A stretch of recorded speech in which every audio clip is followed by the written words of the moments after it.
Mesdames et messieurs, bonsoir et bienvenue pour ce bulletin d'information du dimanche. Des plaintes et des complaintes au menu du jury du dimanche.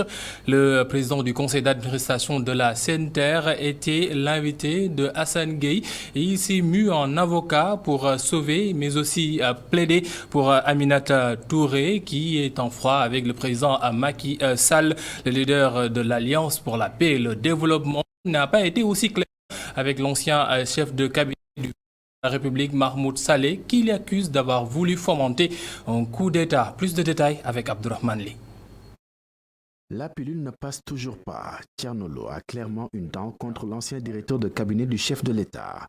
Une colère contre Mahmoud Saleh qui s'explique par ce qu'il appelle explicitement un coup d'État. Comme Thierno Lo n'est pas quelqu'un qui passe par certaines portes pour aller atteindre le président de la République ou bien pour être sur des listes au niveau des élections locales et législatives. J'ai un parti qu'il connaît très bien. Il connaît mon coefficient personnel. Mais comme je ne passe pas par cette porte-là, il a fait des choses qui ont trompé le président de la République et qui ont fait que mon parti a été mis à la périphérie au niveau des élections locales, au niveau des élections municipales. Alors j'ai trouvé que donc, les stratégies qu'il fait, c'est des stratégies de destruction. Et il ne fait que la gestion des ennemis. Ennemi ou adversaire, une trajectoire qu'a bien semblé prendre l'ancien premier ministre du président de la République en officialisant sa démission du groupe parlementaire Benno Bokk Yakaar. Aminata Touré doit surtout bénéficier de l'indulgence de ses camarades de parti, selon le président du conseil d'administration de la CNTR. Tous les efforts qui sont déployés pour attaquer Mme Aminata Touré, bien qu'elle ait commis, déployés pour la retenir, ma conviction serait qu'il n'y aurait pas de rupture. Et ce n'est pas trop tard. Il faut que les gens agissent pour faire des additions autour du président de la République, pour essayer de penser les plaies au lieu de les rendre béantes. Cependant, Thierno Lo exprime son désaccord avec la proposition de loi de la nouvelle non inscrite, une loi discriminatoire que le Conseil constitutionnel pourrait attaquer, conclut-il. Ils font dans les palais là. Abdourahmane Ly, il semblerait, selon Thierno Lo, qu'il y a eu des tracteurs livrés à des agriculteurs sénégalais, mais qui ont été vendus en Mauritanie. Une révélation de l'ancien ministre du Tourisme sous Abdoulaye Wade. Selon toujours Thierno Lo, durant cette même période, des semences octroyées par l'État à des agriculteurs ont été captées par une minorité pour en faire un business. Nous l'écoutons toujours dans son entretien avec Hassan Gueye. Le président amène des tracteurs, il donne des semences, mais on a un problème fondamental au niveau de l'agriculture. Ça veut dire qu'il y a une minorité dans ce pays qui capte les fonds destinés à l'agriculture au détriment des paysans. Les tracteurs que le président donne, depuis le président Wade, depuis la Gouana, j'avais commencé à le dire quand j'étais ministre. On donne des tracteurs qui traversent nos frontières pour aller en Mauritanie. On donne des tracteurs qui traversent nos frontières pour aller en Gambie. Parce que les paysans à qui on donne les tracteurs, vous n'avez pas 2 hectares de terre, on vous donne des tracteurs. Quelqu'un vous dit, si vous traversez la frontière, vous vendez le tracteur à 10 à 15 000, ils traversent, ils vendent les frontières. C'est des gens même qui les achètent chez les paysans pour aller les revendre. Les semences qu'on donne, on ne les donne pas aux gros producteurs, on les donne à des gens qui les vendent. Les engrais sont vendus.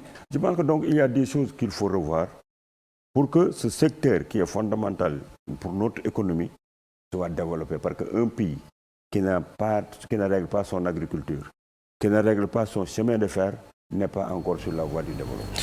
Pendant ce temps, la coordination départementale de Benno Bokk Yakaar, section Rufisque, s'érige en bouclier pour les instances de la coalition, mais aussi demande à Aminata Touré, députée nouvellement inscrite comme non, ce qui s'est nouvellement muée en non inscrite, de revenir à de meilleurs sentiments pour la majorité, mais aussi pour le bien du Sénégal, des Rufisquois qui ont aussi demandé au chef de l'État plus de responsabilités dans la gouvernance du pays. Nous écoutons Abdou Salam Gueye, il est le coordinateur de la cellule Benno Bokk Yakaar Rufisque et il est au micro de Babacar Seck. Invite la camarade Aminata Touré face à ce qu'il faut considérer comme un coup de colère à plus de tempérance et de retenue. Marque son adhésion à la ligne du parti pour le respect et l'application des textes, j'allais dire, marque son adhésion à la ligne de Benno Bokk Yakaar pour le respect et l'application des textes, approuve sans réserve la ferme détermination du camarade président Macky Sall de soutenir le panier de la ménagère par un plan anti-inflationniste tout en poursuivant les projets majeurs du plan Sénégal émergent et le maintien de ses ambitions d'émergence à l'horizon 2035. Approuve dans les mêmes termes toute proposition tendant à renforcer la dynamique unitaire dans le Benno Bokk Yakaar, tant au niveau départemental que national. Approuve aussi, dans les mêmes termes, toute proposition tendant à plus de postes de responsabilité pour le département de Rufisque. Alors qu'elles sont en train de mener un combat contre Touba, protéines marines, les femmes transformatrices plutôt de produits halieutiques à Kayar engagent un autre combat contre cette boîte, une autre boîte de congélation de poissons, l'objet du conflit, un espace qui, selon ces dames, que ces dames réclament plutôt pour construire des crèches, mais aussi des garderies d'enfants. Le comité local de pêche de Kayar est montré au front. Isidore Alexandre Sen y était. Cet espace objet de polémique faisait partie d'un projet destiné aux femmes transformatrices de produits halieutiques à Kayar. Mais Matindaou et ses camarades se désolent d'avoir constaté un détournement d'objectifs. Cet site nous appartient. C'est là que nous travaillons pour aider nos familles. C'est là que nous recevons nos miens. Cet site fait partie de la deuxième phase du projet. Les bureaux des toilettes et autres choses. Justement, cette superficie est contiguë à une usine de congélation de poissons. Une usine qui, selon les femmes, est en train de faire main basse sur les lieux. Les femmes transformatrices, très fâchées et inquiètes, sont rassemblées ici pour réclamer la prise de leur surface prise par l'usine Tambra. Ce n'est pas normal. Toutes les femmes sont inquiètes parce qu'ici, il y avait des herbes, des gargomoses et tout.